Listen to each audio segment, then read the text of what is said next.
उसको ज्ञान पे बहुत इंटरेस्ट होता है। उसकी हर सेकंड के उसके माइंड में ज्ञान के सिवा और कुछ चलता ही नहीं है, क्योंकि नॉर्मल दुनियादारी की बातों से तो वो आत्मा बहुत आगे निकल जाती है, क्योंकि वो हद की नहीं है तो हद की बातों में उसको कोई इंटरेस्ट नहीं है।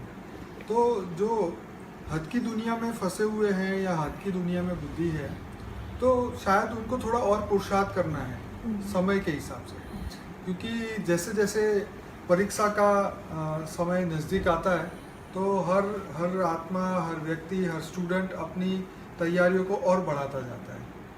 तो जो हमें बापूजी ने कहा है कि हमें परम शांति के वाइब्रेशंस फैलाने हैं, तो वो परम शांति के वाइब्रेशंस देखिए, जैसे एक नॉर्मल आत्मा है, जब कोई भी विचार करती है तो उसकी आत्मा के अंदर जितनी एनर्जी होती है उतने ही उसके वाइब्रेशन, उसके विचार, उसके संकल्प उसके उस लेवल तक पहुंचते हैं। जैसे अभी हम यहाँ बैठ के सभी लोग एक ही संकल्प करेंगे तो यहाँ का जो वाइब्रेशन है पूरे घर का बदलेगा, फिर इस कॉलोनी का पूरा जो वायुमंडल है वो धीरे धीरे बदलता जाएगा। तो यहाँ सबके विचार जो है वो एक दूसरे से टकराते जाते हैं, क्योंकि जैसे आपने मोबाइल का नेटवर्क देखा है, तो ऐसे एक विचारों का भी ये एक वायुमंडल होता है। जैसे बारिश होती है तो पूरे शहर में एक जैसा वायुमंडल हो जाता है, कहीं पड़ती है कहीं नहीं पड़ती है। तो जैसा वायुमंडल पूरा चेंज होता है तो उस एरिया के अंदर वही उस हिसाब से उसका परिणाम आता है। तो जब हम पूरा वायुमंडल यहाँ बदलेंगे, पूरा हमारे विचारों से, हमारे पॉजिटिव वाइब्रेशन से, हमारे बेहद के ज्ञान से, बेहद की विचारों से, जब हम ये सोचेंगे कि ये बेहद की जगह बन चुकी है, ये जगह ये नॉर्मल ईंट पत्थरों की नहीं है, ये बेहद की जगह है। तो ये एक विचारों का भी एक ये बहुत बड़ी बात बता रहा हूँ कि विचारों की भी बहुत बड़ी एक दीवारें होती हैं। जैसे बापूजी कई बार हमें आश्रम में पूरा उस एरिया को, पूरा जहाँ वो रहते हैं उसको सील करके रखते हैं, वहाँ कोई नेगेटिव आत्मा भी अंदर एंटर ना कर सके, किसी व्यक्ति के विचार भी एंटर ना कर सके, इसलिए उस एरिया में किसी को जाने ही नहीं देते। इवन हम खुद भी जब हमें बापूजी इनवाइट करते हैं तभी हम जाते हैं, और तभी हम बापूजी हमें पूरा सील करते हैं, तब हम उनके एरिया में जाते हैं, क्योंकि हमारे भी विचारों से वो जो उनके बनाया हुआ जो एक ओरा है, वो ओरा को वो इफेक्ट हो सकता है। तो उससे जो है उनकी जो सूक्ष्म दुनिया से उनका जो कनेक्शन है, और जो उनका वहाँ पूरा एक पावर हाउस टाइप पूरा, क्योंकि ये बेहद का ज्ञान जो है उन्होंने उस तपस्या करके उस जगह को बनाया है। तो वो जगह जो है वो नॉर्मल ह्यूमन के विचारों से उसके अंदर कोई भी छेद ना हो। जैसे किसी का शीशे का घर हो और कोई एक छोटा सा पत्थर भी मारे तो उसमें लीक हो जाता है। तो ऐसी तरह ये पूरा विचारों की दुनिया है। हम खुद भी विचारों के बने हुए हैं। हमारे पॉजिटिव वाइब्रेशन से, हमारे लक्ष्य से, हमें, जैसे मैंने कई बार बोला है कि हमें ये बार बार सोचना चाहिए कि हमें परम पद को प्राप्त करना है। बार बार हमारे दिल में, हमारे दिमाग में, हमारी आत्मा में एटलीस्ट दिन में 20, 40, 50 हज़ार बार ये संकल्प आने चाहिए कि हम बेहद की आत्मा है और हमें परम पद को प्राप्त करना है, इस बेहद के विश्व को बदलना है। जब ये हमारी एक हैबिट बन जाती है, ये हमारे रूटीन नियम बन जाता है, तब हमें लगता है कि अब हमारे जीवन में परिवर्तन आ रहा है। क्योंकि जब तक हम ये नहीं सोचते या हम इस संकल्पों को अपना जीवन नहीं बनाते, तब तक हम क्या करते हैं, एक नॉर्मल ह्यूमन जीवन जीते हैं। उसके अंदर क्या होता है, एक नॉर्मल ह्यूमन का जो जीवन है, खाना पीना, सोना, रहना, यही उसका एक जीवन है। तो जीवन को बदलना, अपने जीवन के लक्ष्य को बदलना, यही सबसे बड़ा आत्मा के लिए पुरुषार्थ है। क्योंकि आत्मा मृत्यु तक ये डिसाइड ही नहीं कर पाती कि उसने जन्म क्यों लिया है, उसको करना क्या है, अब वो चाहता क्या है, उसको पता ही नहीं है।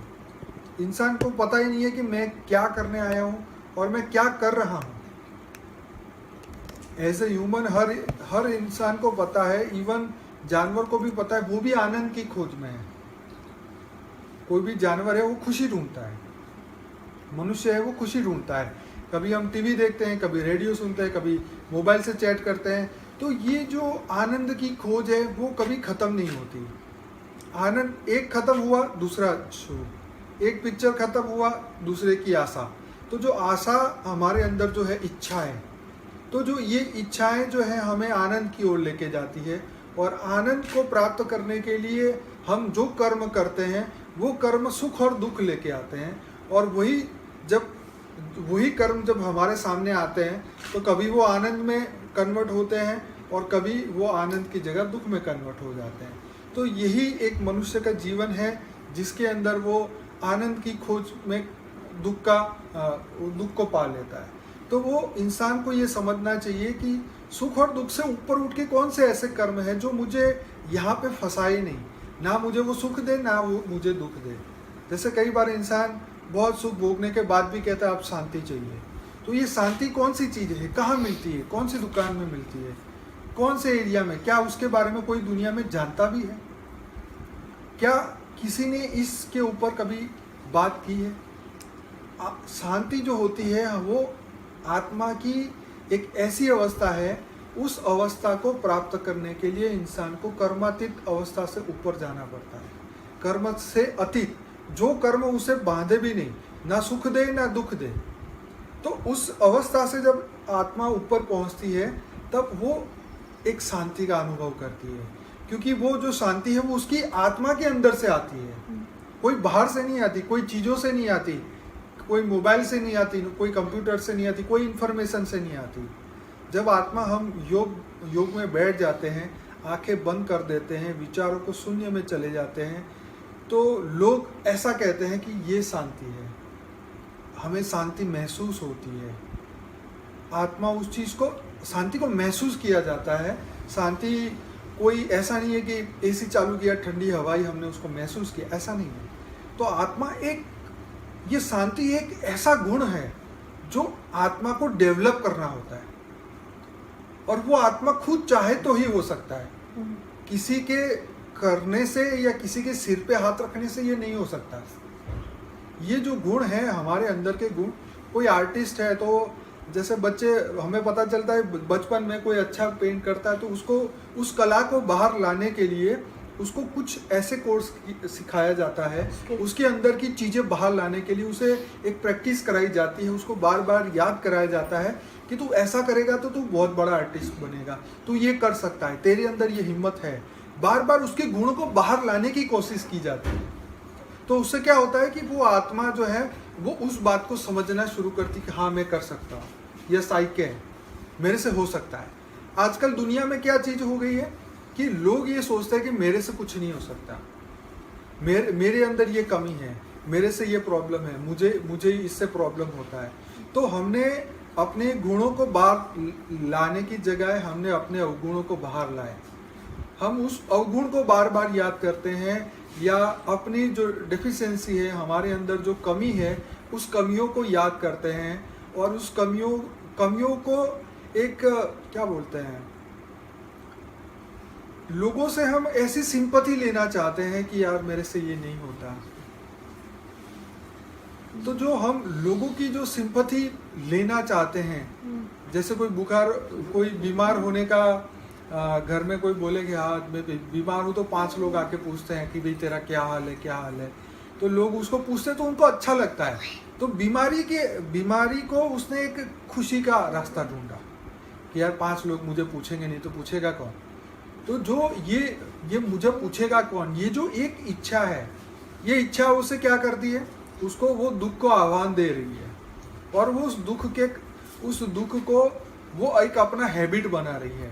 अपनी आत्मा की जो गुण है उस गुण को भुलवा के अपने अवगुणों को बाहर ला के, और एक जो ये इच्छा का काम है। तो जो इच्छा है वो क्या है, संकल्प शक्ति। तो वो चाहे तो पॉजिटिव शक्ति बाहर लेके आ सकती है, वो चाहे तो तुम्हारे अंदर से बुराई लेके बाहर आ सकती है। तुम्हारे अंदर ऐसा खजाना है, वो खजाना जब बाहर आता है तो इंसान सोचता है कि यार ये भी इनके अंदर था, ये कहाँ से आया, ये गुण आज तक किसी ने क्यों नहीं दिखाया। तो उसके लिए एक सिचुएशन पैदा करनी होती है। जैसे आपने देखा होगा कि जिंदगी में ऐसी कितनी घटना आप जानते हो जिसमें आप बहुत खुश हुए होंगे। आप अगर वो फोटो को देखेंगे तो आप ये बोलेंगे कि ऐसी फोटो दोबारा कभी भी नहीं आ सकती। वो कई कुछ ही मौके ऐसे होते हैं जो वो सिचुएशन आपके सामने आती है, जैसे आपके बच्चों की शादी हुई, आपकी शादी हुई, या ऐसी कोई भी खुशी वाली घटना जो जिंदगी में रेयर होती है, 1 2 या 3 4 5 बार होती है। तो ये जो घटनाएं हैं उसको हमें बार बार बढ़ाना है। तो ये कैसे बढ़ेगी? जैसे हम कोई भी चीज़ को मेमोरी में 1 साल होता है, हम अपने पुराने एल्बम खोल के बैठ जाते हैं, हाँ वो दिन की फ़ोटो, ये दिन की फ़ोटो। तो जो एल्बम निकाल के देखते हैं तो उससे हम अपनी पुरानी यादें बाहर लाते हैं, अपने उस खुशी के समय को याद करते हैं कि वो हमारे साथ ऐसा बढ़िया समय आया था। कई लोगों को ऐसी आदत होती है, वो अपने पुरानी दुकान, दुखों की दुकान खोल के बैठ जाते हैं, जी मेरे साथ ये हो गया, मेरे ये हो गया। तो ज़्यादातर लोग जो है सिचुएशन, क्योंकि जो वायुमंडल ऐसा बन गया है, दुखमय वायुमंडल, इच्छाएं पूरी नहीं होती, इसलिए वायुमंडल में दुख चारों ओर फैला हुआ है। हर इंसान दुखी किससे? अपनी इच्छाओं से, पड़ोसी की इच्छा से, पड़ोसी के नेगेटिव थॉट से। लोगों की बुरी नज़रों से बचने के लिए इंसान बहुत कुछ करता है, लेकिन उनके वायुमंडल में संकल्प फैले हुए हैं चारों ओर, और वो जो संकल्प है वो बार बार आपको टच होते रहते हैं, और वो बार बार आपको उसकी नेगेटिव एनर्जी को आपके अंदर, आपके ओरा में डालते रहते हैं, और हम उस सिचुएशन के कारण हम खुद दुखी हो जाते हैं। फिर कहते हैं कि इसका मुंह देखा इसलिए आज मेरा दिन ही ऐसा गया। लेकिन रियलिटी में ऐसा है कि हमने अपने आप को नहीं देखा, इसलिए दिन ऐसा गया। अगर हमने अपने आप को देख लिया होता कि मैं कौन हूं, तो फिर वो चाहे जानवर सामने आ जाए, चाहे मनुष्य आ जाए, क्योंकि एक ज्ञानी है वो कर्म की थियरी को जानता है कि मेरे साथ वही होगा जो मैंने बोया है, मेरे को वही मिलेगा जो मैंने बोया है। तो जब हम अपने ही सुख और दुख को अपना खुद ही कारण माने, तो फिर दुख का आएगा। जब जो चीज़ मैंने की थी आज मेरे सामने आई, तो उसमें मैं रोऊं क्यों या दुखी क्यों हूँ? तो जब हम ये कर्मातीत, कर्मों का रहस्य को हम समझ जाते हैं। आज इंसान दुखी होने का कारण यह है कि कर्म की थियरी को नहीं जानता, और वो समझना ही नहीं चाहता, क्योंकि उसको क्या आदत पड़ी है, अपने जो दुर्गुण के जो उसके अंदर है, वो किसी और के सिर पे मरना चाहता है। वो अपनी फ्रस्ट्रेशन को, अपने नेगेटिव सोच को अपने अंदर से, मतलब दूसरों के कारण वो हुआ है ऐसा वो मानता है और मनवाना चाहता है। तो इसी कारण जो है इंसान दुखी होता है। तो बात हमारी वहीं से आ रही थी कि वाइब्रेशन बदलेंगे, वायुमंडल बदलेगा, तो इससे अल्टीमेटली क्या होगा? जिस जगह पे आप रह रहे हो उसके जो वाइब्रेशन बदलेंगे, तो घर के अंदर, हर व्यक्ति के अंदर एक परिवर्तन शुरू होगा। परिवर्तन कैसे शुरू होता है? परिवर्तन हमेशा ज्ञान से शुरू होता है। वो कौन सा ज्ञान आता है? वो सबसे पहले वाइब्रेशन पॉजिटिव खुशी आपको देना शुरू करता है, क्योंकि खुशी कहाँ है? खुशी विचारों में है। किसके? हमारे या वायुमंडल के? सोचिए, आप यहाँ से बैठे हुए हैं, किसी को पिक्चर का बहुत शौक होता है, जब थिएटर पे पहुँचता है वो अपने आप खुश होता है, वो खुशी ढूंढ रहा है। तो वहाँ सब लोग जो है वहाँ खुशी मनाने आए हैं। कोई बर्थडे पार्टी पे जा रहा है तो वहाँ वो बर्थडे मनाने आए हैं, जन्मदिन का आनंद लेने आए हैं। तो जो भी आनंद लेने आए हैं, जिस जगह पे आनंद की खोज हो रही है, वहाँ पे जाएंगे तो हमें स्वतः ही आनंद मिलेगा, क्योंकि वहाँ का वायुमंडल ऐसा बन चुका है। लेकिन हमारी जो ज्ञानी है, वो ज्ञानियों की जो खुशी आनंद में नहीं, क्योंकि वो सुख और दुख से ऊपर पहुँच चुका है। उसको पता है कि अगर सुख भी है तो वो भी टेम्पररी है, दुख भी है वो भी टेम्पररी है।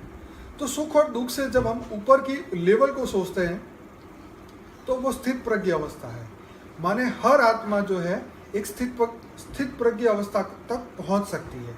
तो गीता में ये बात बताई गई कि हे अर्जुन, तू ये कर कि तू स्थित प्रज्ञ बन।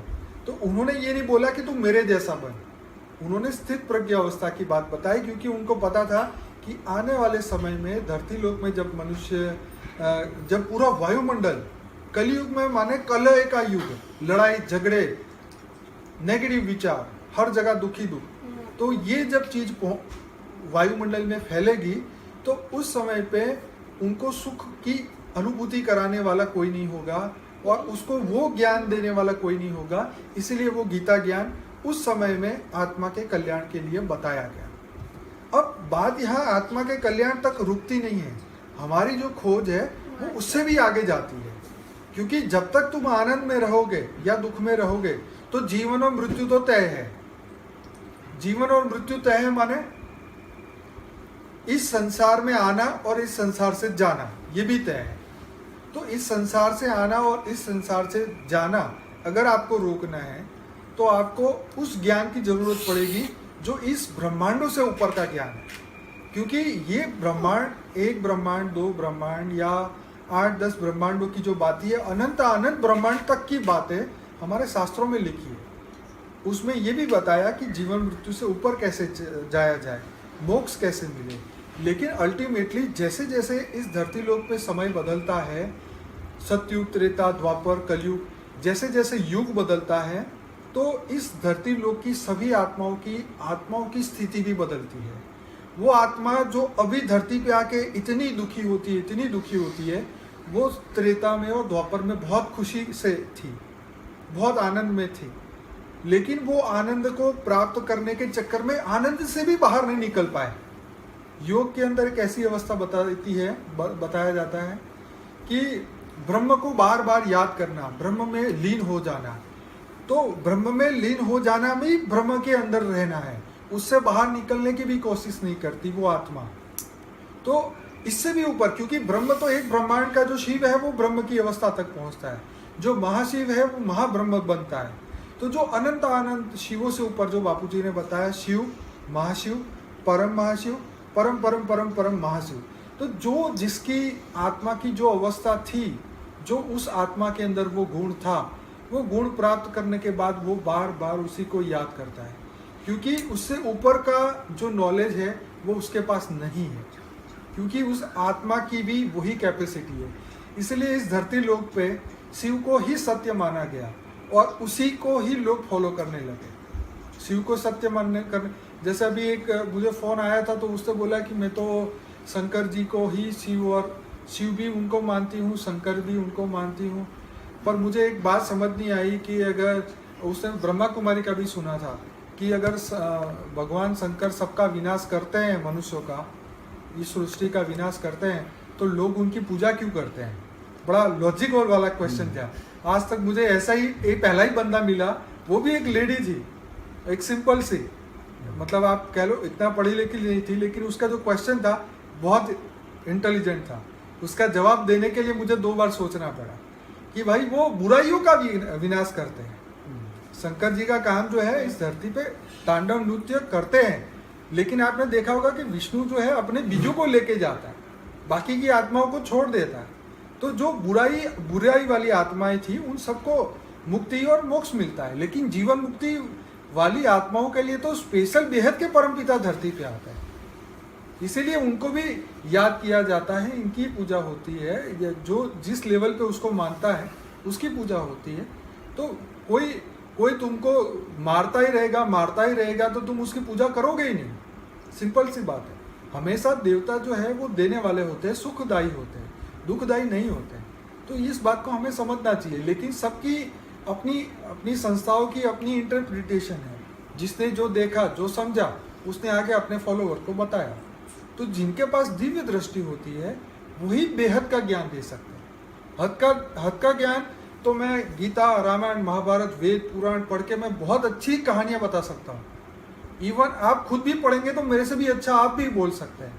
लेकिन ये कहानी क्या थी? कहानी एक हिस्ट्री थी। जैसे आज से 500 साल पहले एक राजा हुए उदयपुर में, उसने ये राज किया, उसने ये किया, वो किया, सुनने में बड़ा अच्छा लगता है, बहुत ही आनंद आता है। लेकिन इससे अब क्या होगा? क्योंकि आज तो जमाना ही बदल चुका है। अगर वो हमारे पास हिस्ट्री ना होती तो आज का मनुष्य उसको मानने को तैयार ही ना होता कि ऐसा कुछ हुआ ही नहीं है। आप सोच के देखो, कोई 80 किलो की तलवार लेके आज के ज़माने में घूमता है? सोचने वाली बात। लेकिन महाराणा प्रताप वो पहनते थे, उनका वेश था, वो 9 फुट उनकी हाइट थी। उनके दादा जो कुंभा राजा थे, 9 फीट उनकी हाइट थी। तो वो तत्वों की शक्ति थी। हर चीज बड़ी, बहुत उसका वॉल्यूम बड़ा, हाँ, उसका वेट बड़ा, बर्तन इतने बड़े हैं, सही बात, तलवारें, और जो वो पहनते थे जाली टाइप, शील्ड टाइप पहनते थे, वो इतनी भारी। जी। देख के लगता ही नहीं, मतलब आज का इंसान तो ये सोच ही नहीं सकता कि ये तो हमारे बस की नहीं है, उठा ही नहीं अब 2-3 रोटी खाने वाले इंसान क्या करेंगे? अपने कपड़े मुश्किल से उठा रहे हैं तो दूसरे इतना भारी कहाँ से पहनेगा इंसान? तो कहने का मतलब ये था कि वो जमाना अलग था, वो समय अलग था, वाइब्रेशंस अलग थे, आत्माओं में शक्ति अलग थी। वो अभी भी एक बार मैं डिस्कवरी देखते देखते एक अपने इंडियन फोर्स के कमांडो की ट्रेनिंग में देखता था, उसमें जो सबसे हाईएस्ट लेवल के जो कमांडो है उनको एक दिन में 50 किलोमीटर दौड़ाया जाता है। 50 किलोमीटर सबसे हाईएस्ट उनकी ट्रेनिंग होती है। तो हम तो जो है हम तो 1 किलोमीटर नहीं चल सकते, वो 50 किलोमीटर नहीं, एटलीस्ट 100 किलोमीटर उनको दौड़ाया जाता है। उनकी लास्ट फाइनल परीक्षा होती है और वो भी सब कुछ पहन के और ये सब चीजें, कम से कम पीछे तो उनको वो शक्तियाँ याद दिलाई जाती है कि तुम कर सकते हो। उनको कभी भी नहीं बोला जाता किसी को बोल दे कि 5 किलोमीटर दौड़ना है तो वो आएगा ही नहीं दूसरे दिन। तो ये चीजें उनको प्रैक्टिस के द्वारा और उस चीजों से, तो हमें ये चीज, हमें देखिए ये देखने के बाद हमें ये समझ में आया कि आत्मा में शक्ति तो है लेकिन जागरूक क्यों नहीं होती। आज हम 10 लोग बैठे हैं तो बहुत अच्छी बातें कर सकते हैं, लेकिन आप अकेले बैठे होते तो कर सकते।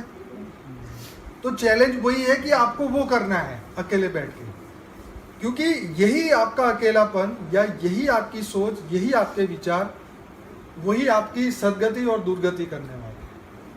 हर समय इतने लोग इकट्ठे नहीं हो सकते, हर समय आपको कोई फोन पे गाइडलाइन नहीं दे सकता, हर समय आपको कोई ये नहीं कहेगा कि तुम ये करो। अंदर की आवाज ही आपको गाइडलाइन देगी कि तुम्हें ये करना है, तुम्हें वो करना है। तो अंदर की आवाज कैसे आएगी? आत्मा के अंदर पावर कहाँ से आएगी? आत्मा भी तो पावर किसी ना किसी से लेती है, पर किससे लेती है? गीता में वही बात बताई गई कि तुम जिसको ध्यान लगाते हो, जिसको ध्याओगे उसी को पाओगे। मतलब जिससे तुम ध्यान लगाओगे उसके अंदर जो एनर्जी है वो एनर्जी तुम्हारे में आएगी। अब तुम इस ब्रह्मांड को, शिव को याद करोगे तो शिव के पास जितनी शक्ति है उतनी शक्ति आपके पास आएगी, नो डाउट, ये सच है। तो जिस चीज को आपने उनसे योग लगा के 20 सालों के अंदर आपने जो ज्ञान और योग प्राप्त किया है, वो शायद आप महाशिव को या परम महाशिव को याद करके उससे ज्यादा पावर ले सकते हो। लेकिन अभी हमें पता ही नहीं था कि वो रियलिटी में है। हम शिव को सत्य मानते थे क्योंकि इस दुनिया में कोई बोलने वाला नहीं आया, लेकिन अनंत आनंद ब्रह्मांड है। शिव और महाशिव की बात तो हमारे शास्त्रों में लिखी है। शिवरात्रि हर महीने आती है, महाशिवरात्रि साल में एक बार आती है। शिव के जो रचयिता है वो महाशिव है, वो एक शिव नहीं है, अनंत आनंद शिव है। अनंत आनंद ब्रह्मा विष्णु शंकर है। ये हमारे देवी पुराण में लिखा हुआ। जब हमारे ब्रह्मांड के ब्रह्मा को अहंकार हुआ तो उनको देवी ने यान में बिठाया और उनको अनंत आनंद ब्रह्मांड दिखाया, तब जाके हमारे ब्रह्मांड के ब्रह्मा का अहंकार टूटा। तो कहने का मतलब ये था कि जब ब्रह्मा धरती, जब वो अपने ब्रह्मापुरी में थे तो विष्णु ने अपना एक अंश अवतार निकाल के कृष्ण को धरती पे भेजा, या वो पर ब्रह्म के भी अवतार थे, वो धरती पे आए। तो जब ब्रह्मा को पता नहीं चला तो और किसको पता चलेगा? जो इस सृष्टि के क्रिएटर है, इस ब्रह्मांड के क्रिएटर है, उनको ही नहीं पता चला कि पर ब्रह्म का अवतार हो चुका है धरती पे। तो एक आम इंसान कैसे पता करेगा? अगर किसी ने बोल भी दिया तो उसकी बात को मानेगा कौन? सोचने वाली बात। तो बात वही हो रही है कि जब बापूजी ने आके ये ज्ञान देना शुरू किया कि अनंत आनंद ब्रह्मांड है, मैंने इसको अपनी दिव्य दृष्टि से देखा है। मैं उसको, बापूजी का, अभी हम प्लेन में थे तो मैं वो 10 मिनट का वीडियो सुन रहा था, स्पिरिचुअल वर्ल्ड वाला, पहला पार्ट था। तो बापूजी ने खुद उसमें बोला कि मैंने खुद देखी ये बातें, ये सुनी सुनाई बातें नहीं है, ये खुद महसूस करने वाली, अपनी दिव्य दृष्टि से देखने वाली। जब हमारी पहले की टाइम में जब ऐसी बात हो जाती थी, उनको पूछते पूछते, उस समय तो ये सब बातें रिकॉर्ड नहीं होती थी, तो उस समय वो हमें बताते कि मैंने देखा है, ये बातें कोई हवा की बातें नहीं है, ये सच है और आने वाले समय में वो तुम्हें दिखेगी तब तुम मानोगे। तो ये बातें 20 साल पहले की और आज हमें वो दिखती है, और इसीलिए हम चिल्ला चिल्ला के बोल सकते हैं। आप समझे? नहीं तो हम भी नहीं बोल सकते इस बात को। तो बापूजी ने हमें 20 साल पहले ये बातें बताई थी कि ये सब है और होने वाला है। लेकिन उस समय क्या था कि हमें लगता था कि ठीक है चलो बापूजी को, पर ये बेहद के विश्व को बदलने की बात तो शायद बहुत बड़े लेवल की थी। और उस समय हमें ये लगता था कि ये ज्ञान कौन सुनेगा, किसी की बस की बात नहीं है, क्योंकि एक इंसान जो है वो एक नॉर्मल जिंदगी से बाहर नहीं आ सकता, तो ये विश्व को बदलने के बारे में कैसे सोचेगा। लेकिन ये हमारी धारणा थी, आत्मा ऐसी बैठी हुई है जो मतलब हमें 2 साल पहले, इवन 2 साल पहले हमें लगता था कि बापूजी हमने यूट्यूब में वीडियो तो चढ़ाए लेकिन कौन देखेगा, हमें पता ही नहीं कौन देखेगा नहीं देखेगा। तो भी ये 2 सालों के दौरान 2 करोड़ मिनट बापूजी की वीडियो पूरी दुनिया में देखे गए। आप उसका अगर लिस्ट देखें तो दुनिया का कोई ऐसा देश बाकी नहीं है जहाँ पे डेली मतलब 200 minute, 400 minute, 500 minute, 1000 minute, 2000 minute हर लोग देख रहे हैं। लेकिन उनको ये है कि जो बापूजी ने समय बताया तो वो शायद उस समय का वेट कर रहे हैं कि भाई देखो इस समय के बाद हम जाएंगे बापूजी को मिलने। तो अंदर से आवाज़ आती है जिस इंसान को, वो उससे पहले पहुंच जाता है। तो अंदर से आवाज़ किसको आती है? जिसकी आत्मा के अंदर वो ज्ञान रिकॉर्डेड होता है। जैसे हम हिंदू हैं तो हम अपनी जब गीता की, महाभारत की या जो भी बात हम सुनते हैं पढ़ते हैं तो अंदर से आवाज़ आती है कि नहीं ये हकीकत है। हम कुरान, हम हिंदू, हम एज अ हिंदू, हम मुस्लिम की अगर या कुरान है, बाइबल है, जब हम पढ़ते हैं तो हमें लगता है कि शायद हो भी सकता है ये बात, या नहीं भी हो सकता, क्योंकि हमारी श्रद्धा नहीं है, हमारा भाव नहीं है उसके अंदर। तो ऐसे ही पूरी दुनिया में सभी लोगों को ऐसे भाव होता है कि हाँ ये रामायण हो भी सकता है, राम हुए भी थे, ये सच है या झूठ भी होगा, हमें क्या मतलब। तो सब लोग यही बोलते हैं कि हमें किससे क्या मतलब, हुआ होगा तो हुआ होगा। लेकिन ये सब चीज़ें को हमें ये समझना चाहिए कि इनका मूल हकीकत क्या है। हमें कई संस्थाओं ऐसा बोलती है कि ये सिर्फ काल्पनिक कथा है। जैसे दादा भगवान है जो अहमदाबाद से एक संस्था है, वो लोग बोलते हैं कि ये काल्पनिक है, देवी देवता जैसा कुछ होता ही नहीं है।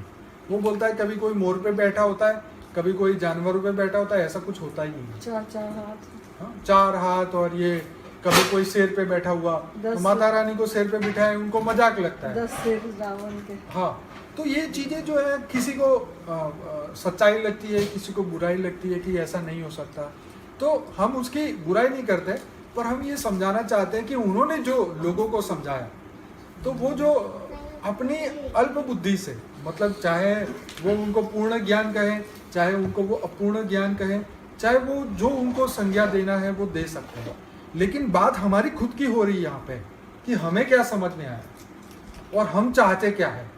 अब हमारे जीवन का लक्ष्य ये है कि हम दुनिया की सभी चीज़ें खरीद लें, क्या हम दुनिया के मालिक बन जाएं, क्या हम अंबानी बन जाएं, क्या पूरी दुनिया को खरीद लें, अपनी जेब में डाल लें। हमारे जीवन का लक्ष्य क्या है वो तो हमें तय करना है। कोई किताबों में लिखा है वो आपके जीवन का लक्ष्य नहीं है। लक्ष्य वो होता है कि जो हम खुद तय करें, हमारी आत्मा तय करे, क्योंकि हमें फ्री विल दी गई है। परमात्मा ने अगर हमें फ्री विल दी है उसका कारण यही है कि हमारी आत्मा में वो शक्ति है कि हम वो कर सकते हैं और हमें ये करना चाहिए। तो फ्री विल इसीलिए दी गई है कि हर आत्मा अपने कर्म कर सके। कर्म की थियरी को इसीलिए परमात्मा ने बनाया था कि हर आत्मा, इसमें से कोई भी आत्मा इससे बाहर ना निकले और सिर्फ वही आत्मा बाहर निकले जो विशेष आत्मा है। क्योंकि वो देखिए अज्ञानी आदमी है वो कभी भी खुश नहीं हो सकता।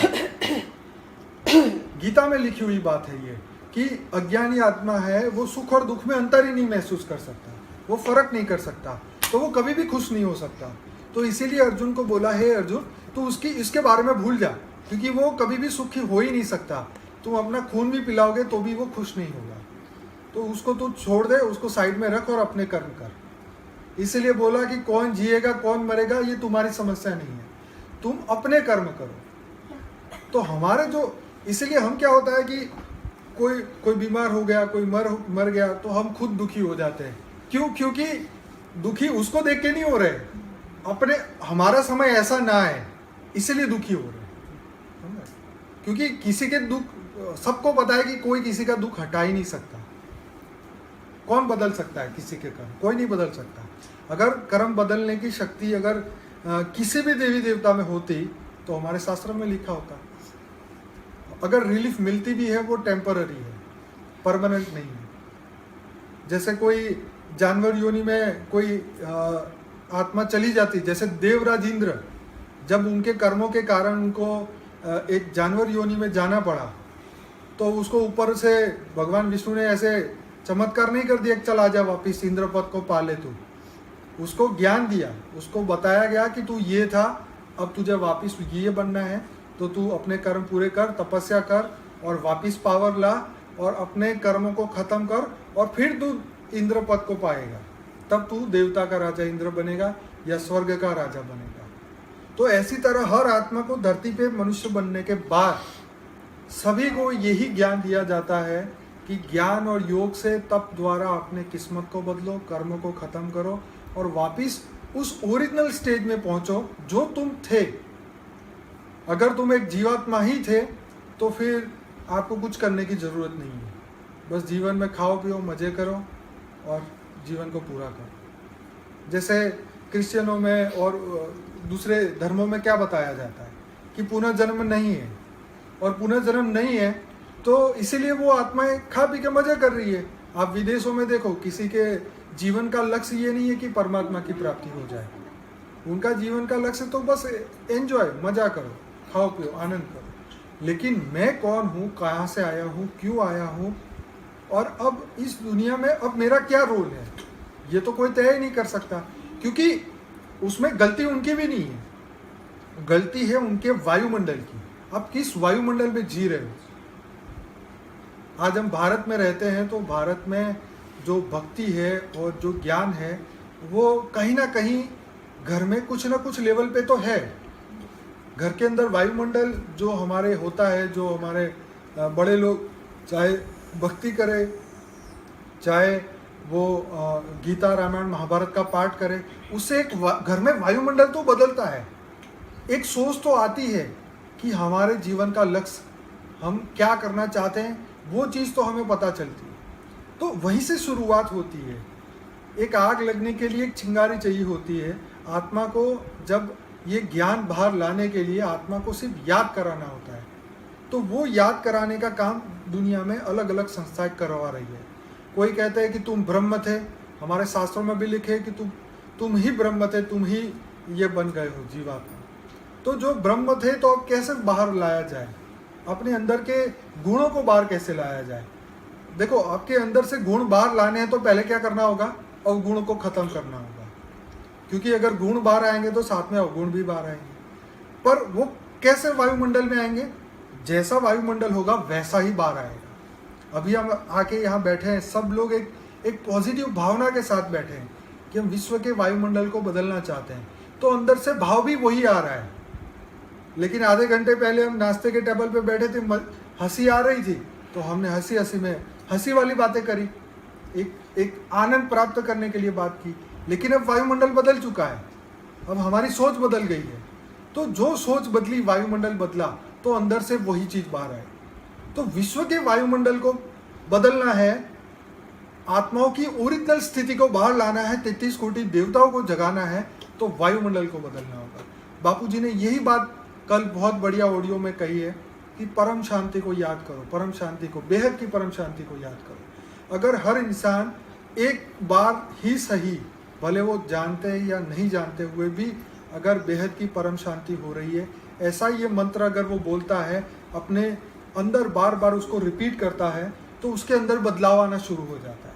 क्योंकि जो बेहद की परम शांति जो मंत्र है, जो बापूजी ने बताया है, ये इस धरती लोक का नहीं है। पहली बात तो ये धरती लोक, क्योंकि धरती लोक में शांति के लिए बहुत सारे मंत्र है, ओम शांति या बहुत सारे शांति के ऊपर बहुत सारे लोगों ने अपने अपने आइडिया दिए हैं। लेकिन जो परम शांति मंत्र बापूजी ने बताया, वो भी बेहद की परम शांति, हद की नहीं, हद के दुनिया की नहीं, बेहद की दुनिया की। क्योंकि बापूजी हमेशा इस ब्रह्मांड को बदलने की बात नहीं करते, बेहद के ब्रह्मांड को बदलने की बात कर रहे हैं। और बेहद के विश्व के अंदर जो आत्माएं बैठी है, जिस प्रकार यहाँ 600 करोड़ मनुष्य है धरती पे, ऐसी तरह 600 करोड़ से भी ज्यादा अनगिनत आत्माएं। बापूजी का एक प्लेलिस्ट है फॉर द बिगिनर्स वाला, उसमें पहले ही एपिसोड में बापूजी ने बोला है कि जो हम इस मनुष्य को धरती पे देख रहे हैं, वो 1 करोड़वा भाग है, करोड़वा में से 0.001% है मनुष्य। आप सोचो कितने 84 लाख योनि, तो बहुत छोटे लेवल की बात है। दूसरे ब्रह्मांडों में, दूसरे में क्या हो रहा है वो तो ना किताबों में लिखा है, ना कहीं लिखा है, लेकिन उसको देखे कौन, बताए कौन, यही तो बात है। जिन्होंने बोला था उसको पागल कह के उनकी बातों को हंसी मान लिया गया कि ये तो बकवास है। जैसे 1910 में साइंटिस्ट ने जब पहला ब्रह्मांड का यूनिवर्स का फोटो दिखाया, तब उस फोटो को माना कि हाँ यही यूनिवर्स है। लेकिन आज 2010 के बाद ऐसा यूनिवर्स का फोटो बताया कि उनको पता चला कि ये गैलेक्सी जैसी तो अरबों खरबों गैलेक्सी है, करोड़ों से करोड़ों गैलेक्सी है। तो सोचो कि अगर इस मंगल पे, गुरु पे, शनि पे जाके वो जीवन की खोज कर रहे हैं, तो उस गैलेक्सियों की कौन खोज करेगा जो इन आंखों से भी नहीं दिखती। क्योंकि एज ए ह्यूमन, मनुष्य के लिए इस गैलेक्सी को क्रॉस करना नामुमकिन है, क्योंकि परम प्रकाश की स्पीड अभी नहीं आई है, सिर्फ प्रकाश की गति भी नहीं मिली अभी तो मुश्किल से जैसे अभी पृथ्वी हर सेकंड 30,000 किलोमीटर घूम रही है, तो उनके पास अभी ऐसा रॉकेट भी नहीं है जो इससे आगे निकल जाए। मार्स पे दिखाया, वहाँ पर ट्रेन के ट्रैक बना हुआ है, कुछ ऐसी चीजें मिली है। हाँ, वहाँ पर लाइफ थी, तो लाइफ तो थी, एनिमल्स बिल्कुल। मैं तो यही कह रहा हूँ कि अभी भी साइंस वाले इसको जमीन को खोदना शुरू करें, मंगल की जमीन को, तो वहाँ डायनासोर भी मिल सकता है, ह्यूमन जो बॉडी का जो स्ट्रक्चर है वो भी मिल सकता है। एलियंस और डायनासोर के स्केलेटन मिले हैं वहाँ पर। कहाँ पे? मार्स, मंगल पे। तो ऐसे मैं तो ये कह रहा हूँ ट्रेन के वो अच्छा ट्रैक भी मिले, ट्रैक मिला उसका। अच्छा हाँ। देखिए बहुत सारी चीजें ऐसी है जो अनएक्सप्लेनेबल है। हाँ। मतलब इसके बारे में अभी बोलना भी एक मजाक जैसी बातें हो जाती है, पर फिर भी ये सत्य है। तो ये तो हमारे शास्त्रों में लिखा है कि मंगल पे जीवन था, मंगल देव ने मंगल ग्रह बनाया और उसने अपनी रचना बनाई थी। वहां पर उसकी रचना थी, वहां भी 500-600 करोड़ मनुष्य, उससे भी ज्यादा थे। लेकिन कुछ कारण के कारण, वो कौन से कारण से वो सब डिस्ट्रॉय हो गया वो कोई नहीं जानता, लेकिन आत्मा तो अभी भी है वहां पर। जिस प्रकार ये कहा जाता है, जैसे स्टीवन हॉकिंस ने बोल दिया कि 100 साल के अंदर तुम्हें पृथ्वी खाली करनी पड़ेगी, सभी मनुष्य को इस धरती से जाना होगा। तो पर कहाँ जाएगा? अब जो दुनिया के बड़े बड़े करोड़पति खरबपति लोग हैं, उन्होंने तो चांद पे अपने झंडे गाड़ दिए कि ये जमीन मेरी है, ये जमीन हम यहाँ आके रहेंगे। टी.एस. एलियट होता था, एक बड़ा पोइट, इंग्लिश का पोइट था। उसने बड़ी देर पहले एक पोइम लिखी थी, वेस्टलैंड। तो उसमें एक लाइन लिखी थी, water water everywhere, not a drop to drink. तो ये बहुत पुरानी बात है जी। जब उसने ये लाइन लिखी थी कि इतना गंदा यहाँ पर पानी बहेगा, कीचड़ जैसा, तो पानी पीने एक ड्रॉप भी नहीं मिलेगी। ऐसी तो, ऐसा भी मतलब परिवर्तन आया। यही बात तो हमारे शास्त्रों में लिखी है कि कलयुग के अंत में ये होगा, ऐसा होगा, गाय विष्ठा खाएगी। हाँ। और ये जो चीजें तो मतलब कॉमन है, हर बंदे को पता है ये। लेकिन अब इस सिचुएशन को कैसे बदलेगी, ये चीज तो उसमें नहीं बताई कि सिचुएशन कैसे बदली जाए, कौन सा अवतार आके करेगा। कल्कि अवतार बोला है कि कल्कि अवतार आएगा और धरती पे से सब दुष्टों को नाश करेगा। लेकिन इस दुनिया के आत्माओं को मुक्ति, जीवन मुक्ति कैसे मिलेगी? हम वापस अपनी उच्च अवस्था में कैसे जाएंगे? आज धरती पे जितने लोगों को ड्रीम आए हैं, जितने लोगों को ज्ञान हुआ है, सबने ये बात बोल दी कि सतयुग आएगा। गायत्री परिवार ने बोल दिया कि सतयुग आएगा, 2026 में आएगा। ब्रह्मा कुमारी कह रही है कि 100 साल बाद बने 1936 में सतयुग आएगा। लेकिन उससे ऊपर जो रियलिटी में वो दुनिया है, क्योंकि सतयुग धरती में नहीं होता, वो स्वर्ग ऊपर होता है। और नर्क जो 55 करोड़ नर्क है वो फिजिकल उसकी अस्तित्व है, वहां पे ये नर्क होता था। इस धरती पे नर्क नहीं था। इसके 55 करोड़ जो ऐसे प्लेनेट थे वहां पे नर्क की स्थिति थी। जैसे आप हम बोले कि अगर आपने किसी भी उत्तर कोरिया के वहाँ के बंदे का अगर आपने एपिसोड सुना हो, उनका जीवन की कहानी सुनी हो, तो आपको लगेगा कि ये लोग तो नर्क में जी रहे हैं। उनको कोई आज़ादी नहीं है, ना खाने की, ना पीने की, ना इंटरनेट करने की, ना फोटो खींचने की, ना फेसबुक यूज़ करने की, कुछ भी आज़ादी नहीं है। तो हमें ये लगता है कि वो लोग बेचारे नर्क में जी रहे हैं, है ना। तो हमें यहाँ धरती पर भी ऐसा होता है कि हमारे भारत में कुछ लोगों को खाना नहीं मिलता, तो वो बेचारे नर्क में जी रहे हैं। तो आत्मा की ये जो स्थिति है, हम उसको देख के जजमेंट लेते हैं कि ये नर्क में जी रहा है या ये स्वर्ग में जी रहा है। अब हम दुबई की लोगों की देखेंगे तो वो फरारी में घूम रहे हैं या बड़े बड़े प्राइवेट जेट है उनके पास, तो हमको लगता है कि देखो स्वर्ग तो इनके लिए ही है। लेकिन है रियलिटी, लेकिन वो तत्वों का स्वर्ग है उनके पास। खुशी है तत्वों की है, लेकिन वही प्लेन जब उड़ रहा है और पेट्रोल खत्म हो जाए या इंजन फेल हो जाए, तो वही सुख क्या हो जाएगा? दुख का कारण, मृत्यु का कारण। तो कोई ना कोई इस जीवन में सुख और दुख का कारण तो बनता ही है। गाड़ी बहुत बड़ी है लेकिन वो तुम्हें स्पीड देती है, तुम्हें 300 की स्पीड पे भी लेके जाती है, लेकिन अगर एक्सीडेंट हो जाए तो बचने का नाम और निशान नहीं। लेकिन वही स्पीड अगर आपकी कम है तो आपका जीवन बच सकता है। तो ये जो कारण है, खुशी का भी कारण है, दुख का भी कारण है, जीवन का भी कारण है, मृत्यु का भी कारण है, लेकिन इन सभी कारणों से ऊपर निकलने का कारण किसी के पास नहीं। पर क्यों जाएं? बहुत अच्छी बात है। एक बंदे ने मुझे बोला कि ये सब हम करें ही क्यों? ये जो ज्ञान योग हम कर रहे हैं, हम करें ही क्यों? नहीं करते। तो मैंने कहा भाई देखो, किसी को जबरदस्ती तो कहा नहीं है कि ये करना है, लेकिन आत्मा की ये जरूरियात है, ये मांग है, ये डिमांड है आत्मा के अंदर। क्योंकि कोई भी आप इच्छा को लेके पूरी जिंदगी नहीं जी सकते। वो इच्छा एक दिन ना एक दिन वो खत्म हो ही जाती है। चाहे आप उस इच्छा को पूरी कर लो, या तो वो इस इच्छा को, जैसे किसी का मृत्यु होने वाला है और उसका मन था कि मैं बहुत बड़ा बंगला बना लूं, लेकिन फिर क्या बोलेगा, चलो खैर नहीं हुआ तो कोई बात नहीं। तो इच्छा का भी अंत होता है, और लेकिन कोई अपनी इच्छा से उसका अंत करता है और कोई अपनी इच्छा से जो है उसका अंत लाता ही नहीं। वो सोचता है कि चलो इस जन्म में नहीं तो अगले जन्म में कर लेंगे। तो उसने जीवन का एक नया तय नक्की कर लिया कि अब मेरे को फिर से रिबॉर्न होना है। तो यही इच्छा ही ऐसा कारण बन जाती है, तो जीवन और मृत्यु के चक्र में फिर ले आती है। लेकिन यहाँ जो वायुमंडल को बदलने की बात थी, तो अब हमें अपने घर के वायुमंडल को कैसे बदलना? क्योंकि यहाँ पे बहुत इंपॉर्टेंट बात ये आ जाती है कि परिवर्तन हम किसका और कितने लेवल तक कर सकते हैं। क्योंकि जो हमारे अंदर श्रद्धा रखते हैं, जो हमारी बात को सच्चाई मानते हैं, जो ज्ञानी है, उस ज्ञान को पकड़ के उस ज्ञान से अपने जीवन के लक्ष्य को बदलता है। और जब वो ज्ञान से जीवन के लक्ष्य को बदलता है तो वो वायुमंडल अपने अंदर का, अपनी आत्मा के अंदर का, जो अंदर की जो दुनिया है, हमारी आत्मा की, हमारे शरीर के अंदर हमारे एक आत्मा की जो दुनिया है, उसको वो बदल सकता है। और अपने अंदर की दुनिया बदल सकता है तो वो बाहर की दुनिया भी बदल सकता है। सिंपल सी बात है। तो जो ये जो ज्ञान है, ये अपने अंदर का बदलाव, अपने अंदर से बदलाव।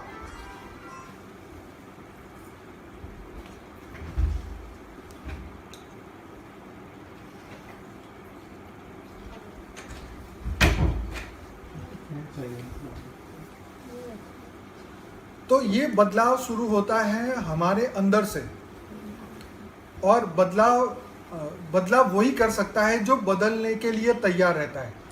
जैसे वो फिल्म का डायलॉग है ना कि एक बार जो मैंने ठान ली तो ठान ली, किसी की भी नहीं सुनता।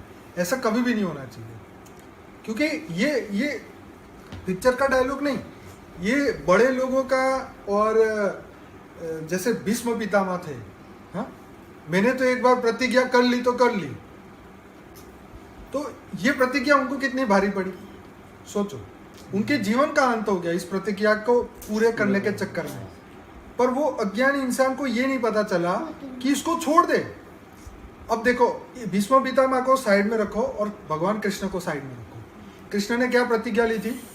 मैं नहीं उठाऊंगा, मैं साधन नहीं उठाऊंगा, शस्त्र नहीं उठाऊंगा। लेकिन जब उसने देखा कि अर्जुन कमजोर पड़ रहा है तो तुरंत ही चक्र उठाया उसी भीष्म पितामह को मारने के लिए। तो दोनों में अंतर कितना था? उन्होंने देखा कि ये असत्य बढ़ रहा है और इससे सभी के जीवन को खतरा हो रहा है, इवन अर्जुन के जीवन को भी खतरा हो रहा है, और उसके पाले में जितने भी लोग खड़े हैं उनके सबके जीवन को, क्योंकि वो एक ही दिन में हजारों लोगों को मारने की शक्ति थी। तो उन्होंने धर्म के लिए उठाया। तो जब हमें ये समझना चाहिए कि हमारे जीवन का जो लक्ष्य था, वो उस लक्ष्य से मेरे धर्म के ऊपर, मेरे जीवन के लक्ष्य पे तो कोई फर्क नहीं पड़ रहा है। अगर पड़ रहा है तो वो डिसीजन को हमें खुद ही बदल लेना चाहिए। ऐसा जरूरी नहीं कि मैं ये सोच ही लूँ कि मैं 100 करोड़ इकट्ठा करने के बाद ही भगवान का नाम लूंगा। होता है ना, कई लोग ऐसे होते हैं, फिल्मों में देखा है, मैं एक बार ये बड़ा आदमी बनूंगा तभी गांव में वापस आऊंगा। होता है ना, कितने हमने डायलॉग सुने हैं। तो ये फिल्मों की कहानी है, पर ये परिवर्तन का मतलब ये है कि जब हम जो सत्य को जानते हैं उसके ऊपर के सत्य को जब हम जान लेते हैं तो नीचे वाले को छोड़ देना चाहिए। यही परिवर्तन है और यही आत्मा का गुण है जो आत्मा इसको एक्सेप्ट कर सकती है। उस हकीकत को स्वीकार करना जो हमें नहीं पता थी। जैसे हमें कोई बता दे कि तुम बड़े होके, जैसे ज्योतिष से बोल दिया कि तुम्हारे इस, जब तुम इतने साल के हो गए, तुम 45 के हो गए, तब तुम्हें एक एक्सीडेंट होगा और उस एक्सीडेंट में तुम्हें बहुत प्रॉब्लम होगा, तो तुम संभाल लेंगे। अब आज से 40 साल बाद की बात आपको उसने बता दी। मुझे एक बंदा आया, बहुत ही फेमस बंदा है, नाम नहीं बताऊंगा, टीवी पर भी आया है, इंडिया टीवी पर भी आया है, बहुत बड़ा बंदा है। उसने मुझे उनका बेटा भी साथ में था, तो बेटे को उसने भेज दिया बाहर और मुझे आके उन्होंने बोला कि मुझे मेरी डेथ की डेट मुझे पता चल गई है। तो मुझे बताया, तो मैंने उनको बोला देखो, मैं ऐसी कोई भी बातों पे विश्वास नहीं करता कि जो हमारा फ्यूचर बताते हैं। हमें कोई भी व्यक्ति फ्यूचर बताता है तो उसकी बात पे हमें इसलिए भरोसा नहीं करना चाहिए क्योंकि परमात्मा ने ऐसी थियरी पास्ट लाइफ की, पिछले जन्मों की और आने वाले फ्यूचर की, ये दो चीज़ परमात्मा ने ही आपके लिए मना कर रखी है कि ये चीज़ आपको कभी भी जाननी नहीं चाहिए। अगर आपने ये जान लिया तो आप आज के कर्म अच्छी तरह नहीं कर पाओगे। आपको पता चल जाए कि आपकी कल मृत्यु है तो आज क्या करोगे, पागल हो जाओगे, जो करना था वो नहीं कर सकोगे, है ना। तो ये चीज़ जो है हमें, इसीलिए जब धृतराष्ट्र ने अर्जुन नहीं, जब पांडु कौन सा नहीं, कौरवों का जो फादर था, क्या नाम था उनका, धृतराष्ट्र। तो धृतराष्ट्र को उन्होंने बोला कि अब क्या हो रहा है वहाँ देख के बताओ। तो वो अपनी दृष्टि से बताया, लेकिन जब उनको ये बोला कि तुम ये बताओ कि ये युद्ध अर्जुन मतलब करेगा या नहीं करेगा, तो उससे बोला कि जो फ्यूचर टेलिंग है, जो आगे की घटना है, मैं जानता हूँ पर ये मेरे कर्म क्षेत्र के बाहर है। हाँ, संजय ने बोला, सही। तो संजय को भी पता था कि हमारी लिमिटेशन क्या है, आप समझे।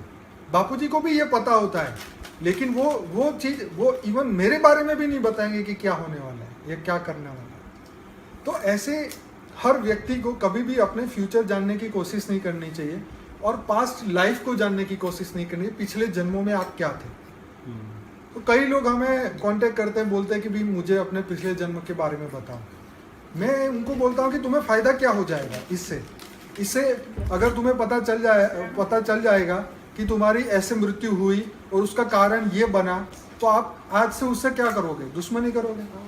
अगर वो पिछले जन्म का दोस्त था और आज वो दोस्त नहीं है, तो आप उसको पकड़ के और दोस्ती बढ़ाओगे। पर इससे अल्टीमेटली होगा क्या, तो कर्म चक्र में फंसे ना। वहाँ से वो चीज़ को जाना और उस चीज़ को वो पेड़ आपने बोया था तो आज उसका फल खाने की कोशिश करोगे, लेकिन उस फल में भी फंसना नहीं है। यहाँ हमें कर्म की थियरी ये बताती है कि फल में भी नहीं फंसना, फल की आशा भी नहीं रखनी है। क्योंकि कृष्ण ने अर्जुन को कितनी मस्त बात बोली कि जरूरी नहीं कि इस युद्ध में तुम्हारी विजय ही हो सकता है तुम्हारी मृत्यु भी हो जाए। तो इन शॉर्ट उसको ये भी बोल दिया कि मैं तेरे साथ हूँ, इसका मतलब ये नहीं कि तू जीतेगा। मतलब ऐसे झूठी, वो तो सच था, लेकिन ऐसी झूठी बातें भी किसी को नहीं बोलनी चाहिए कि मैं हूँ तो तेरा ये नहीं होगा, तेरा वो नहीं। भाई तेरा कर्म है तो कुछ भी हो सकता है, और तेरे अच्छे कर्म है तो मैं रोक भी नहीं सकता। कौन रोकेगा? कर्म को रोकती है, कर्म को रोकने वाला तो सिर्फ एक ही है, वो है समय। और समय किससे कनेक्टेड है? शिव से कनेक्टेड। लेकिन तुम किसकी रचना हो? तुम परम महाशिव की रचना हो, तो इस ब्रह्मांड का शिव आपको कुछ नहीं कर सकता। हाँ, लेकिन आप उसके समय में एंट्री आपने ली है, उसकी जो फिल्म चल रही थी उसमें आपने एंट्री ली है, तो उसकी फिल्म तो आपको देखनी ही पड़ेगी। क्योंकि ये समय, ये ड्रामा जो उन्होंने बनाया था, जो सोच के बनाया था, उसके अंदर आपने इनडायरेक्ट वे में आपने एंट्री ली। क्योंकि आपको इस धरती लोक पे नहीं आना था, लेकिन आप फिर भी आए हो। क्यों आए हो? आप अपनी रचना को समेटने आए हो। आपके बच्चे, आपकी फैमिली वाले बच्चे नहीं, आपकी अंदर से जो आत्माएं निकली हुई थी, वो आत्माएं धरती पे आई हुई है। और इसीलिए आप अपनी जनरेशन क्यों बढ़ा रहे हो? आप अपनी फैमिली क्यों बढ़ा रहे हो? 1 से 2 क्यों हो रहे हो? 2 से 3 क्यों हो रहे हो? 3 से 4 क्यों हो रहे हो? क्योंकि उन आत्माओं को आप चांस दे रहे हो इस धरती लोक में वापस आने का, अच्छे कर्म करने के लिए। इसीलिए हम फैमिली बढ़ाते हैं।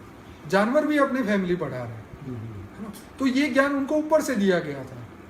तो जो ये सूक्ष्म दुनिया में होता था वही स्थूल दुनिया में होने लगा। सूक्ष्म दुनिया में हमने अपने अंदर से आत्माओं को निकाला, अपने सूक्ष्म शरीर में से दूसरी आत्माओं को निकाला। तो जो स्वर्ग की बातें बताई गई थी, तो स्वर्ग में ये मनुष्य जीवन जैसा जीवन नहीं था कि वहाँ पे ऐसे पॉपुलेशन बढ़ रही थी। वो समय पूरा अलग था, ये समय पूरा अलग है। लेकिन बात ये है कि हम जब परिवर्तन की बात करेंगे, जब हम बात करेंगे वायुमंडल को बदलने की, तो शुरुआत अपने घर से करेंगे। शुरुआत घर माने 4 दीवारी नहीं, ये 5 तत्वों का शरीर हमारा घर है। तो इस घर के अंदर हमारे जो एक एक सेल के अंदर, देखिए हमारे एक एक सेल के अंदर जितने भी आप देख रहे हो शरीर के अंदर 100 ट्रिलियन सेल्स है, इसके अंदर मेमोरी पड़ी हुई है। कौन सी मेमोरी पड़ी है? जो अनंत अनंत समय से आपकी रचना हुई तब से लेके आपने जो रचना की तब से लेके आपने जो भी कर्म किए, जो भी सोच आपने अपने दिमाग से की, वो हर चीज की मेमोरी आपके अंदर ही है, आपके सूक्ष्म शरीर में। तो सूक्ष्म शरीर को बदलना है तो आज से, अभी से और तत्काल अपने अंदर के जो पुराने विचार से आप जी रहे थे उस जीवन की शैली को बदल दो। क्योंकि पुराने जीवन से आप जो जैसे जीते थे और जैसे कर्म किए वही फल आज आपके सामने आ रहे हैं।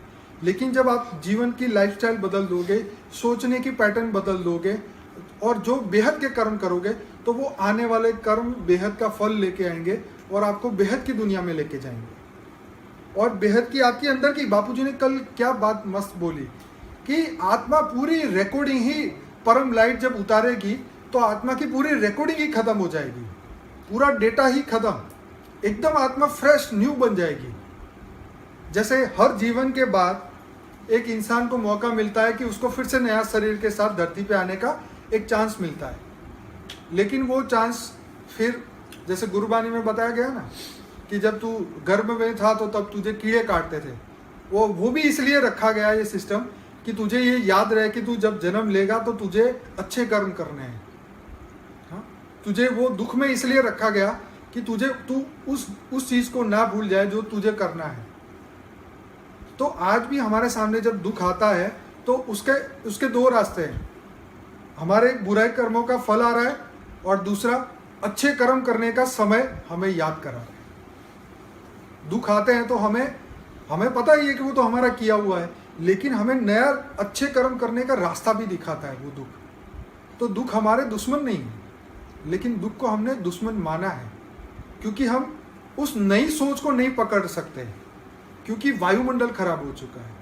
बापूजी कहते हैं ना कि इस धरती लोक में जो भी आए, अवतार आए, जो भी आए, उन सभी को काजल की पोटली है, दाग लागे ही लागे। किसी को कम लगेगा, किसी को ज्यादा लगेगा, किसी को कुछ और ज्यादा लगेगा। तो जैसा वायुमंडल होगा वैसा आत्मा के ऊपर वो वायुमंडल प्रभाव करेगा और उसके हिसाब से आपकी सोच बदलती जाएगी और उस हिसाब से आप कर्म करोगे। तो जब हम वायुमंडल को बदलेंगे, अपने घर के वायुमंडल को, अंदर के वायुमंडल को, बाहर के वायुमंडल को, एक कॉलोनी को, एक देश को, एक दुनिया को, जब बेहद की परम शांति के वाइब्रेशन फैलने शुरू हो जाएंगे तो वो धीरे धीरे जो है ये परिवर्तन की जो बापूजी ने फ्यूचर न्यू वर्ल्ड की बात की है वो डेफिनेटली होगा। और ये हो सकता है क्योंकि ये बीज रूप आत्मा करने वाली है, कोई बाहर से आने वाला नहीं है इस बात को करने के लिए, क्योंकि जो आए थे वो तो बेचारे यहीं फंस चुके हैं। तो बापूजी उन्हीं देवताओं को जगाने बात कर रहे हैं, 33 कोटि देवताओं को जो मनुष्य बन चुके हैं और वही इस काम को कर सकते हैं। इसीलिए सबको बताया गया कि तुम बीज रूप आत्मा हो, तुम अपने आप को एक नॉर्मल ह्यूमन मत मानो, तुम बेहद की परम आत्मा हो। और यही जो है इस ज्ञान से, अपने आप को जानने से, आईने के सामने जाते हो तो क्या देखते हो? मैं कितना अच्छा हूँ। कोई ये देखता है या मैं कितना बुरा हूँ या मैं कितना खराब हो चुका हूँ। सब अपनी अच्छाइयाँ देखने की कोशिश कर रहे हैं, देख कितने बढ़िया दिख रहा हूँ। ये जो भी हम अपने अंदर जो एहसास पैदा कर रहे हैं वो एहसास इसलिए होते हैं कि वो हमारे अंदर एक सुख की फीलिंग पैदा करें। तो ऐसी तरह जब हम आईने में देखें तो हमें अपने जीवन के लक्ष्य को देखें कि मैं बेहद की परम आत्मा हूँ, मैं परम लाइट की बन चुकी हूँ, मेरे अंदर परम लाइट और परम तत्व आ चुके हैं, मेरी पुरानी रिकॉर्डिंग खत्म हो चुकी है, मेरा दुख का समय खत्म हो चुका है, मेरे अंदर से नेगेटिव सेल खत्म हो चुके हैं, जितनी भी बुराई जो थी वो सब खत्म हो चुकी, इन शॉर्ट। तो अब क्या है, मैं बेहद की परमात्मा बन चुकी हूँ, मैं बेहद के विश्व को बदलने के लिए आई हूँ, और मेरे अंदर इतनी शक्ति है कि मैं अपने पॉजिटिव वाइब्रेशन से इस दुनिया को नहीं, पूरे अनंत ब्रह्मांड को चेंज कर सकता। यही वाइब्रेशन, यही एहसास, यही अंदर का जो वायुमंडल है। जैसे कोई बच्चे को सब कुछ सिखा दिया जाए और बोले कि इस एग्जाम को तुझे देना है, तो जब उसके पास पूरा कॉन्फिडेंस होता है तो वो क्या बोलता है, मैं करके दिखाऊंगा, मेरा नंबर 1 ही है। तो कब? क्योंकि उसके अंदर वो कॉन्फिडेंस आ जाता है, वो ज्ञान आ जाता है। तो इसी तरह जब आत्मा के अंदर वो ज्ञान आ जाता है, वो कॉन्फिडेंस आ जाता है, वो अंधकार का अंधेरा जब वो खत्म हो जाता है, अंधकार चाहे करोड़ों साल पूरा ना हो, लेकिन एक छोटी सी प्रकाश की रोशनी वो करोड़ों साल के मेमोरी को खत्म कर सकती है। तो वो समय आज आ चुका है, क्योंकि वो ऑरा हमें मिल चुका है बापू जी का, वो ज्ञान हमें मिल चुका है, जिससे हम पूरे बेहद के दुनिया को बदल सकते हैं। लेकिन फिर भी कई लोग बोलते हैं कि नहीं, हमारे से नहीं होगा। तो नहीं होगा तो पुरुषार्थ करो। जब बच्चा स्कूल में जाता है, उसको नहीं आता तो उसको क्या बोलते हैं, घर जाके फिर से करना, 1 बार नहीं 10 बार करना, 10 बार नहीं 100 बार करना, तू चल 5वीं स्टैंडर्ड 2 बार पढ़ ले, कहते हैं ना। तो ये पुरुषार्थ है आत्मा को, ये हर आत्मा को अपने अपने लेवल पे करना ही होता है।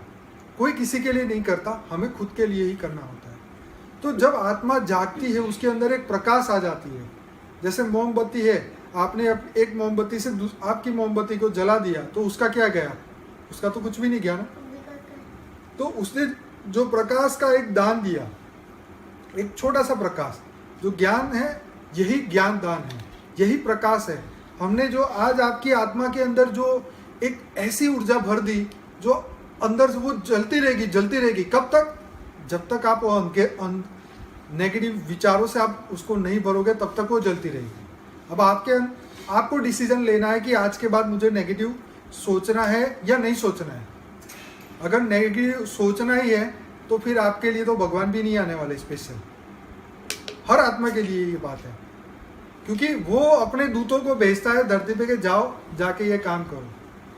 तो बापूजी ने हमें ये ज्ञान दिया है और हमें ये बताया कि तुम विश्व परिवर्तक आत्मा हो और तुम ही ये दुनिया को बदल सकते हो। कोई नए एलियंस की राह मत देखो कि वो आएगा और ये बदल जाएगा। वो तो बेचारा वो उतना ही कर पाएगा जितनी उसकी आत्मा के अंदर रिकॉर्डिंग है। वो तो छोटा मोटा काम करके इस दुनिया को, फिर भी ये अच्छे दुनिया को पॉजिटिव वाइब्रेशन लाने की और दुनिया को बदलने के लिए इतनी टेक्नोलॉजी वो दे रहा है फ्री में आके। तो हालांकि एंशिएंट जो ज्ञान था वो ज्ञान क्यों नष्ट हो गया? देखिए, बहुत गजब का क्वेश्चन है कि जो एंशिएंट टाइम में जो कृष्ण ऐसे एकदम पहाड़ उठा लेते थे, या जितने भी चमत्कार हमने देखे, वो चमत्कार आज का इंसान क्यों नहीं कर सकता? अगर वो भगवान कृष्ण भी आज धरती पे आ जाए या मनुष्य बन जाए तो वो भी नहीं कर सकता। उसका कारण क्या था? उसका कारण ये था कि समय बदल चुका था, आत्मा के अंदर से शक्तियाँ जा चुकी थी। जैसे जो काम कृष्ण ने किया वो काम राम ने क्यों नहीं किया था? राम को क्यों नहीं पता चल गया कि मेरी घरवाली वो ले गया, और कृष्ण को बैठे बैठे पता चल गया कि ये तो पूतना है, ये लेडी है, वो राक्षस ही है। तो उन दोनों के कैरेक्टर में फर्क क्या था? एक तो समय बदल चुका था, वो सोल कॉन्शियस स्टेज थी ना, हम बॉडी कॉन्शियस में आ गए। नहीं, उस समय भी क्यों सोल कॉन्शियस क्यों है? उसके पास सोल कॉन्शियस से भी ज्यादा, हम उनकी बात करें, पर्टिकुलर राम और कृष्ण की आत्मा की बात करें। हम सब मनुष्य की बात नहीं करें। मनुष्य तो जब धरती पे आके वो तो वायुमंडल के हिसाब से उनकी पावर लॉस हो जाती है, अज्ञान आ जाता है तो ज्ञान खत्म हो जाता है। लेकिन उन आत्माओं के अंदर इन दोनों आत्माओं के कैरेक्टर में क्यों फर्क आ गया? 2 कला कम हो गई। कला तो कम हुई, वही समय भी बदला, कला भी कम हुई, आत्मा में पावर भी खत्म हुई, और उनके अंदर जो पावर एब्सॉर्ब करने की जो शक्तियाँ थी, वो उन्होंने भी शिवलिंग बना के शिव को पूजा करना शुरू कर दिया। क्योंकि वो बने किन से थे? वो इस ब्रह्मांड के जो अथॉरिटी थे उसके वो सेल थे। वो अथॉरिटी के सेल नहीं थे, मने परम महाशिव के सेल नहीं थे वो। नहीं तो उनके अंदर वो ज्ञान जरूर होता। उस राम राज्य को टिकाए रखने का उनके पास ज्ञान होता।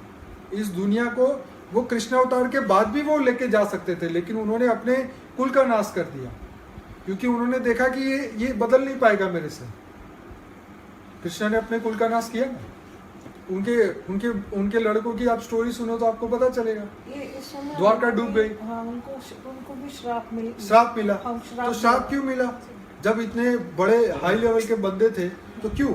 उन्होंने ऐसा कौन सा कर्म किया?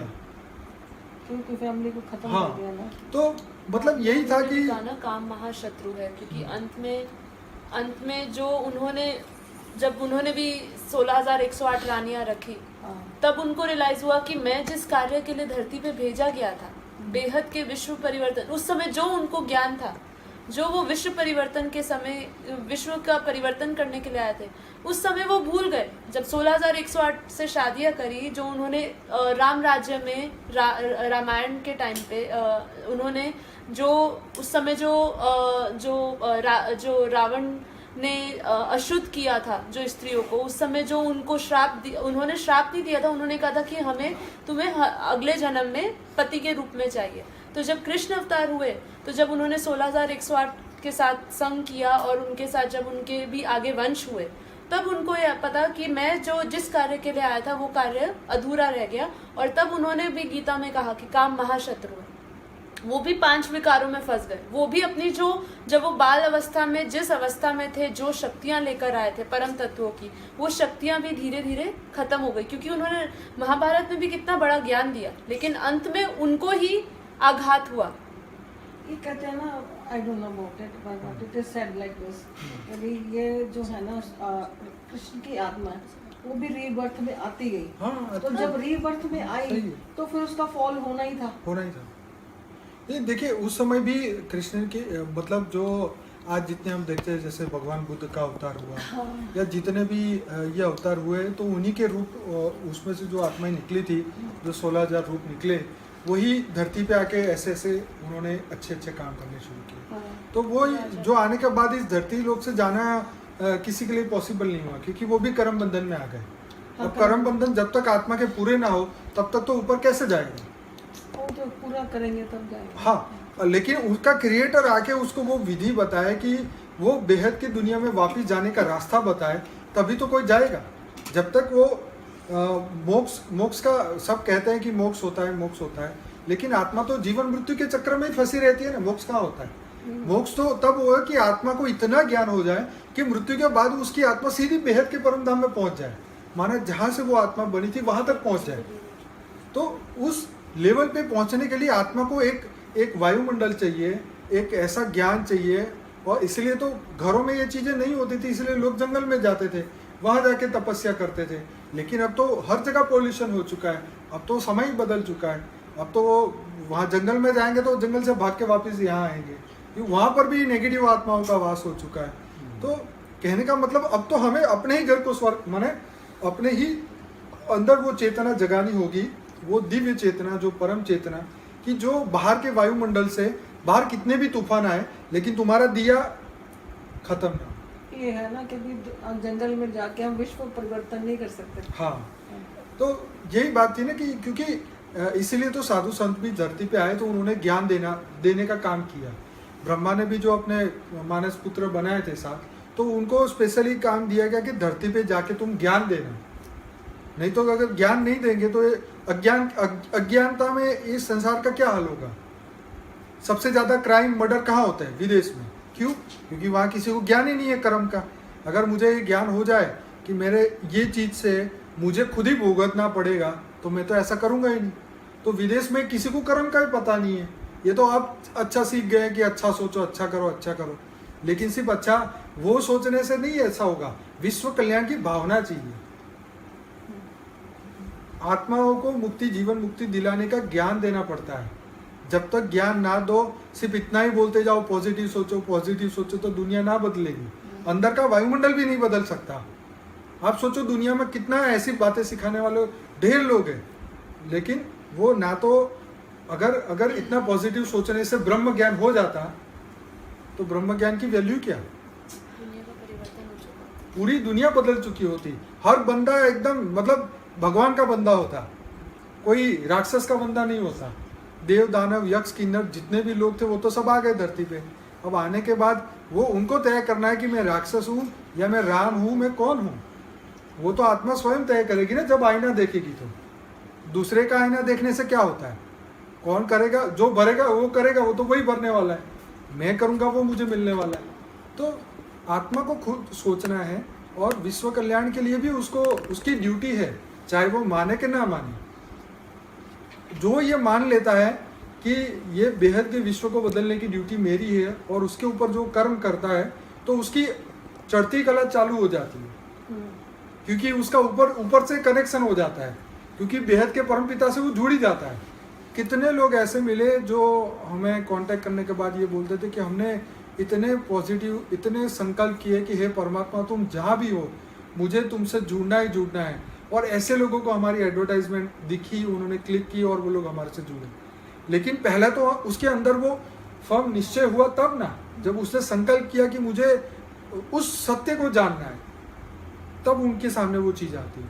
क्योंकि हर चीज़ कंप्यूटराइज है, तो कंप्यूटर भी तो दिमाग से चलते हैं, कंप्यूटर भी तो दिमाग से बनाया गया ना। तो आत्मा इस धरती पे जो चल रही है वो आत्मा कंप्यूटर से नहीं चल रही है, आत्मा चलती है वाइब्रेशनों से, आत्मा चल रही है दूसरे की। आजकल तो नॉर्मल इंसान दूसरे की सोच से, जैसे वो कहता है कि फैशन बदल गया जी, ये कपड़े नहीं पहनने, उसने ये पहना है, नई फैशन है, चलो ऐसे पहनो। अपनी खुद की सोच तो खत्म ही हो गई ना, खुद की तो इच्छा ही खत्म हो गई। पता ही नहीं है कि मुझे क्या अच्छा लगता है, उसने पहना है वो अच्छे लग रहे, चलो मैं भी ऐसा पहन लूँ। तो ये चीज़ ऐसी है कि क्योंकि अपने आप का भान भूल गए, जब हम कौन थे क्या थे यही भूल गए, तो फिर दूसरे को देख के चलोगे ना, सिंपल सी बात है। तो अभी हमें जब पता चल गया कि अब बेहद के विश्व को सिर्फ मैं ही बदल सकता हूँ, तो फिर कर्म भी मुझे ही करने होंगे, शुरुआत मुझे करनी होगी, चाहे जैसी हो शुरुआत। तो ये हमारे हाथ में, हम जब चाहे तब कर सकते हैं। और किसी को दुनिया में देखने की जरूरत नहीं है, कौन आता है कौन जाता है, कोई सब अपने कर्मों से है। बापूजी बोलते हैं कि आने वाले समय में लोग इतना सिर फोड़ेंगे, इतना रोएंगे, तुम किस की किस्मत बदलने जाओगे। तुम किस्मत बदलने के लिए तो ये ज्ञान दे रहे हो, लेकिन वो अभी मजे में है, अभी माया में मजे कर रहे हैं। तो उनको कौन बचाएगा, कौन रोकेगा। तो वो आत्माओं का तो आज नहीं तो कल उनके कर्म उनके सामने आएंगे, तो उनको दुख भोगना ही भोगना है। बापूजी कहते हैं ना, हम अपना काम करके इस धरती लोक से चले जाएंगे, सब बेहद की आत्माएं सब वापस चली जाएगी। तो अपने आप धरती पे जब ऊपर से परम तत्व हम डालेंगे, तब यहाँ वायुमंडल बदलने शुरू हो जाएंगे।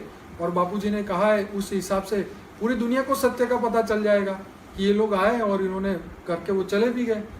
अब क्या मिला, फोटो रह जाएगी, यूट्यूब में वीडियो रह जाएंगे, जब तक ये 2-4 साल और दुनिया चल गई। तो कहने का मतलब ये है कि अब जो होने वाला है, जो बापूजी ने दिव्य दृष्टि से देखा है, उसके हिसाब से समय बहुत कम है। और अगर आपको पता चल जाए कि आपके जीवन में 6 महीने बाकी है, तो आप क्या करोगे, आप किसके लिए सोचोगे। और आपको ये सोचना है कि अब क्या 6 महीने में किसी को खुश करने की कोशिश करोगे, अपने आप को खुश करने की, अपने आप के बारे में सोचने की शुरुआत इंसान तब कर लेता है। तो अब ये सोचो कि अब हमारा जो समय है वो बेहद का आ चुका है, हम विश्व को बदलने जा रहे हैं और हम करके दिखाएंगे। और अपनी शुरुआत अपने घर माने अपनी आत्मा से करनी है, आत्मा में से अज्ञान के पर्दे को हटाना है। बापूजी ने कहा है 8 घंटे ज्ञान योग करो, 8 घंटे नहीं होता 4 घंटे करो, 2 घंटे करो, लेकिन शुरुआत तो कहीं ना कहीं से करो, क्योंकि शुरुआत तो छोटे से होगी तो ही बड़े तक पहुँचेंगे। और तभी हमारे जीवन में इतना अच्छा बैलेंस आएगा कि हम फिर एक ऐसी अवस्था में पहुँच जाएंगे कि वायुमंडल बाहर जो भी होना हो, हम अंदर से मस्त हैं, हमें कोई टेंशन नहीं, कोई दुखी हो, कोई, सबको एक साक्षी दृष्टा बन जाओ। सबको ये सोचो कि कौन आया कौन गया, हमें क्या लेना, हम क्यों आए, हम उससे ही सोचेंगे, उसके ऊपर फोकस करेंगे, तब हमारी रियलिटी बदल जाएगी। एक जो हम इल्यूशन में जीते हैं, एक ब्रह्म में, कि दुनिया को खुश करेंगे, ये करेंगे, ये सब हमारा काम है और ना ही कोई खुश होता है। तो बस अब ज्ञान तो काफ़ी हो चुका है, कुछ कहना चाहते हैं?